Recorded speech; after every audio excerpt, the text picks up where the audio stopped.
Selling on Amazon really is all about numbers and data. And to be a successful Amazon seller, you really need to understand charts, buy box analysis, estimated sales, variation, sales rank, offers, stock, and the list goes on. It's amazing once you get approved to sell brands on Amazon, but then do you know what to do with those brands that you get approved for? Meaning, do you know how to source them and source them successfully? And that is exactly the topic we're going to get into today. I'm going to get into exactly how to read data and how to make decisions based on the data that you're seeing, using the Nepeto extension, of course. Let's get into it. Guys, I've been super into sourcing and reselling dog treats specifically, but just like pet stuff lately. So I'm going to be using this product as an example. I randomly just found this product. So I'm going to be using it as an example for data and metrics. And let's get into it. Okay, so we're just going to pretend that we found this product for $8.99. So we're just going to put our cost, let's just put it $9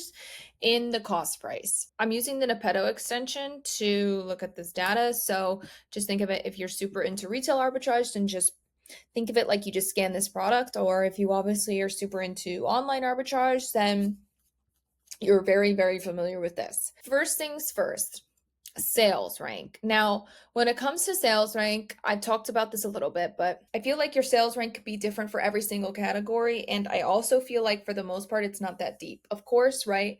If you're not sourcing books and you're finding products in the high 700,000 to millions, then it's obviously not that great of a product. But for books, that's like very good. For dog treats, what I've noticed in the last 3.5 years, as well as helping over 500 people sell on Amazon. Dog treats, I feel like a good sales rank honestly is under like 125,000 for dog treats. This one, let's just say off the bat, is 18,000, which is great. Estimated sales, so there's no variation. So Nepeto is letting us know that this actually does sell 200 plus times a month on Amazon. So since there's no variations and there is an equal sign, then that means that Nepeto is letting you know that this is estimated to sell 200 times a month. The equal sign lets you know with Nepeto that this for sure is selling this amount, or it is their for sure estimate that this is selling this amount.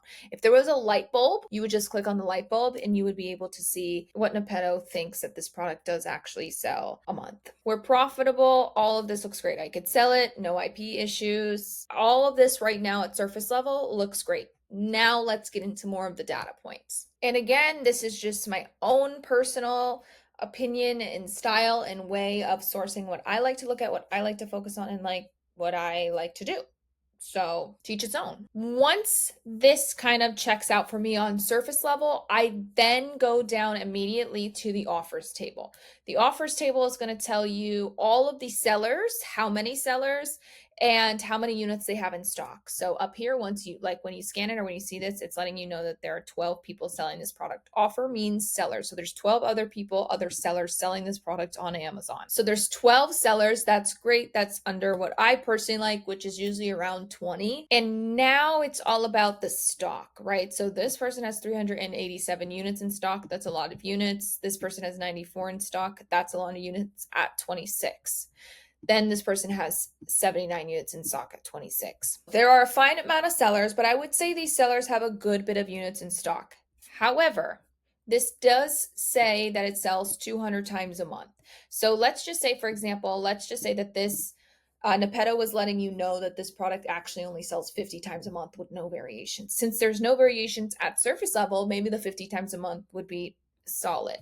However, this one person is going to take them 2 months to sell out. Just these two people alone will take 2 months to sell out at $26. This person will take about a month and a half, right? When looking at it at a different angle, maybe that 50 times a month is actually not enough. However, this of course doesn't say 50 times a month. It says 200 times a month. At 200 times a month, I mean, we could get through almost 3 of these sellers. However, we are profitable at this $26. For me personally, I'd want to sell it closer to $27.99, which I think that we easily can because you do have a good bit of sellers at 27.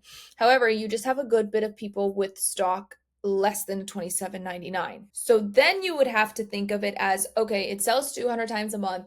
This sells a good bit, and we should be getting through almost all of the sellers that are under the $27.99, which I would feel comfortable selling it at. However, I am still profitable and still okay with it being sold at 26 because I can still compete at 26. There was even somebody at 26.99.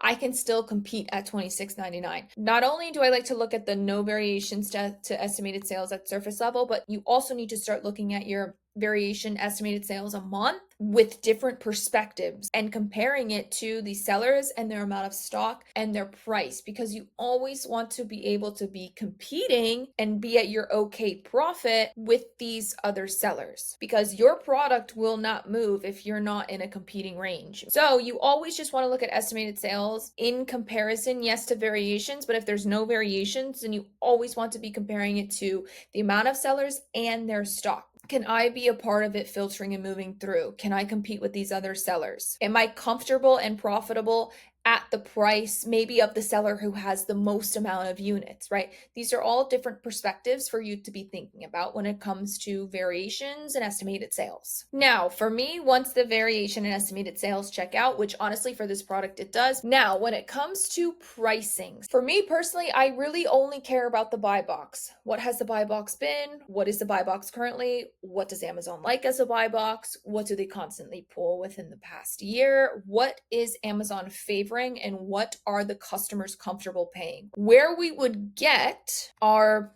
random pricing, or where we think we can actually price this product, is going to be right here in the Keepa graph history that Nepetto provides us. Again, I always only look at it from 365 days. I'll click off the other filters just for right now because I always put an emphasis on this magenta, this pink, which is the buy box price. I just like to kind of quickly follow it along. A year ago, it was at almost $35, and now, which was pretty quick, it has pretty much been consistently in the 20s, high 20s, middle 20s, hasn't really touched $30 since. So for me, I would say, okay, I'm not going to be able to sell this product for more than $29. That is the assumption that I am giving this product, because the numbers are not telling you that. It was $35 very quick. And then the price just kept going down, and now it's been at a steady anywhere from 23 to 28 at the highest. Then I would look at it, okay, if the numbers are telling me for a full year, and the numbers, they don't lie, you guys, they don't lie. So if the numbers are telling me for a full year that this product is not going to be any more than $28, am I okay with the 27? Again, we found this for 9. Am I okay with the $27.99, right? Because it's not getting any higher than that. I am very comfortable with that. Would I be comfortable with holding at, again, maybe $25.99? That's probably the lowest I'll go, because I really don't like to go under $3, but for dog treats, I've been super into them because they really fly. So I'd be okay with the $2. So now I know my lowest is $25.99, and it's not going to get any higher than $28.99 maybe. So with this, the first thing I like to get a gauge on is what is a for sure price, or a few prices that I would be able to sell this product for. Meaning, I know I can sell this product from $25.99 to $28.99. I can't sell it for any higher. It could, of course, always sell for lower, but I don't want to go any lower. Now I like to put in sales rank, because I like to see at what price did this product have the best or the better sales ranks, right? Because as the sales rank starts to go down, that means that the product is selling more. When it gets higher, or when it fluctuates higher, that means that the product is selling less. So the sales rank was really low, was really good here. 9,000, 7,000 at $27.99, meaning $27.99 is actually a fine price. People buy it at that price. It started to go up. We went from 7 to 11,000 when this price was $30 almost. And I kind of just like to follow this all the way through to just really get a gauge and see. It, of course, goes along with this, but we'll get into the offer count history. But for right now, I just like to see, okay, how high was it? Like, it went up to 21,000 at $28. So, but at $27.99, it was pretty good. It was at 9,000. And when it comes to the offer count history, I mean, what did the price do when the offers became higher? Meaning when more sellers hopped on this listing, did the price completely tank? Did it stay pretty steady? Was there a lot of movement? Things like that. So, I mean, you can tell like the offer count went up pretty high right here at 35 sellers, which is a good bit of sellers. And I mean, I don't want to, the price only dipped to $25, right? So it never had any drastic drops to like $18, $12, anything like that. It stayed pretty steady within the 20s, which again is where we are profitable. Last major metric that I like to look at is the buy box winner history. I like to look at it from 90 days. Sometimes I'll go to 180 just to see. But the biggest thing that I like to look at right off the bat is the color. Does the pie chart have color?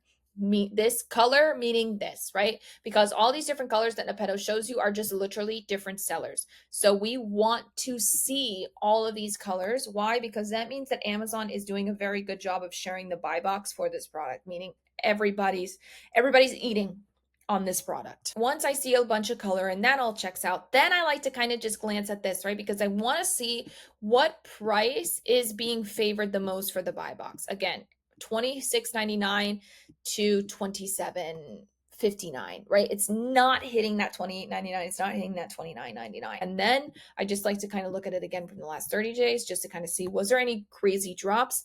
Again, there has not been any crazy drops, and it pretty much almost shows the same. They're still favoring that $27 mark for this product. Those are my favorite data points and metrics to look at and really deep dive into. And then when it comes to like the final decision, I would be comfortable, and I think truthfully I could sell this product for $27, which would give me almost a $3 profit and over the 30% ROI. How did I get the $27? Again, because that's just what all of the data, previous data, present data is showing me that Amazon actually favors 26 to less than 28. So that 27 is right in the middle, kind of that sweet spot, which I think I can easily sell this product for. These are all of the steps that I go through when sourcing for product in store and online. Thank you guys so much for watching.